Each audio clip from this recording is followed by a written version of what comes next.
ഹിമാചൽ പ്രദേശിലെ ഷിംലയിൽ കാർ സത്ലജ് നദിയിലേക്ക് മറിഞ്ഞ് 3 പേർ മരിച്ചു. പരിക്കേറ്റ 2 പേരെ ആശുപത്രിയിൽ പ്രവേശിപ്പിച്ചു. സംഭവത്തിൽ കൂടുതൽ അന്വേഷണം നടന്നുവരികയാണ്. കനത്ത മഞ്ഞുവീഴ്ചയെ തുടർന്ന് ഹിമാചൽ പ്രദേശിലെ വിവിധ പ്രദേശങ്ങളിലായി 566-ലധികം റോഡുകൾ അടച്ചു. 6 ദേശീയപാതകളും ഇതിൽ ഉൾപ്പെടുന്നു.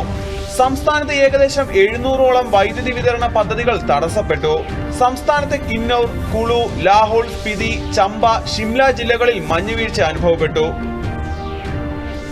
പഞ്ചാബിലെ ഗുരുദാസ്പൂരിൽ BSF STF സംയുക്ത ഓപ്പറേഷനിൽ 3 കിലോയിലധികം ഹെറോയിൻ പിടികൂടി. മഞ്ഞ പശ ടേപ്പ് കൊണ്ട് പൊതിഞ്ഞ അവസ്ഥയിലാണ് മയക്കുമരുന്ന് സൂക്ഷിച്ചിരുന്നത്. ഇതിനു മുമ്പും അയൽ രാജ്യങ്ങളിൽ നിന്ന് അതിർത്തിയിലൂടെ മയക്കുമരുന്ന് കടത്തുവാനുള്ള ശ്രമങ്ങൾ സേന പരാജയപ്പെടുത്തിയിരുന്നു.